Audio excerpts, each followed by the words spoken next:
Hey guys, Miss Hayes here again. We're ready for day 2. I think you'll find this worksheet changes slightly from the last one. The first 2 problems here, number 1 and number 2, are the type that when you cross multiply, you're just going to get a regular algebra 1 equation like you did on the first side of the last worksheet.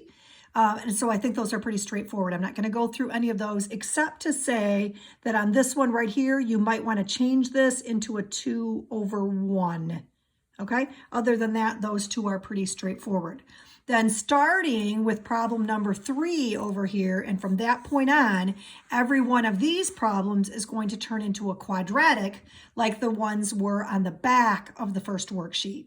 Okay, so I'm going to do 2 of those for you today. We're going to look at number 4 and we're going to look at number 10. Okay, and hopefully that's enough to give you an idea so that you can get started. Okay, so let's start with number 4. So we're still cross multiplying. We still have a fraction equals a fraction. However, I want to stress to check your answers. And the reason for checking your answers is especially on these ones where you end up with a quadratic, you will get some answers that when you plug them in, they don't work and you need to cross those out. Okay, so let's take a look at these 2 problems. Okay, we're going to start here, cross multiplying here. I get 21x. Cross multiplying here, now this looks a little different. I'm distributing an x, but I'm going to multiply x times both of these. So x times 6 is 6x. And x times 5x is 5x squared. Okay? So now, because I have an x squared and an x, I want to get everything on one side and make it equal to 0. So I'm going to subtract this 21x and move it over here to this side. I'm going to get 0 is equal to negative 15x plus 5x squared. Okay, I don't like the order of that. I think it looks weird. I want the squared in the front, so I'm just going to change the order on this. And I want to look at this to determine what type of factoring I could possibly do to this. Okay, and hopefully you're thinking to yourself, it looks like those 2 have a greatest common factor. I think 5x goes into both of those. So we're going to factor this with GCF factoring, and we're going to take a 5x out. What's left once I do that? Okay, if I take a 5x out, I'm going to be left with an x minus 3. Okay, and just like we did on the very last problem that we did in Tuesday's notes, we are going to set each of these equal to 0. Okay, so what makes this equal to 0? 0. Okay, so that's one of our answers.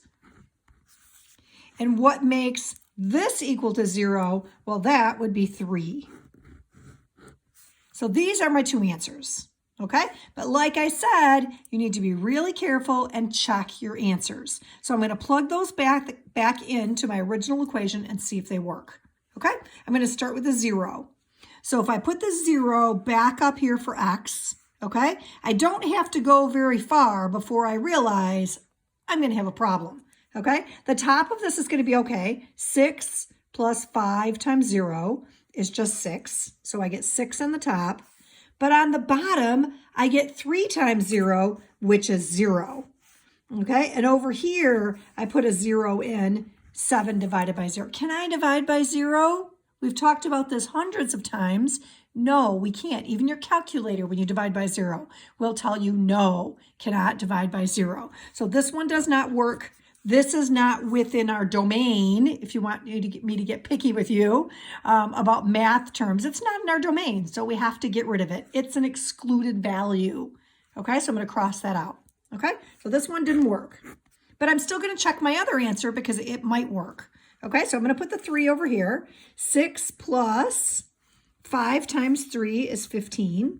So this is 21 over 3 times 3 is 9. So I have 21 over 9 is equal to 7 over 3. And just like we talked about the other day, could this reduce to 7 over 3? Yes, it could. If I divided both of these by 3, this would reduce to 7 over 3, so these are equal. Or we can cross multiply. This is 63, this is 63, so it works. So this one is a good answer. So I don't say no solution because one of my answers still worked. If by some strange chance neither of your solutions worked, then you would say no solution. But you're going to show this as an answer, and then you're going to cross it off because it doesn't work. Okay? I'd love to say, do you have any questions? But obviously, I can't hear them. Okay?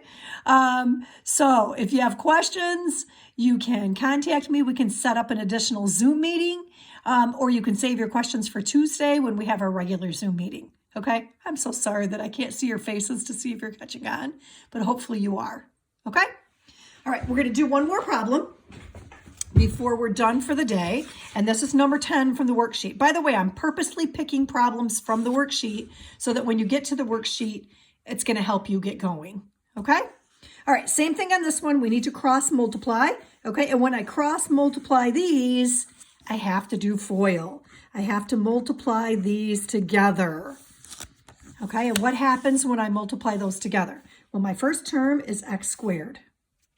Then I have my outer term, negative 8x, and my inner term, negative 1x. And those combine together to add up to negative 9x.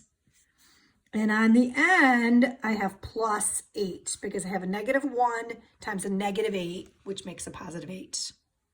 Okay, so this right here is equal to x squared minus 9x plus 8. And some of you will be really quick at doing that in your head, and some of you will have to write this out in order to go through that process. It doesn't matter. Okay, it doesn't matter whether you need to show that or not. Okay, now I'm going to do this half of the problem. Negative 2 times this, I'm going to distribute. Negative 2 times x is negative 2x. And negative 2 times 1 is negative 2.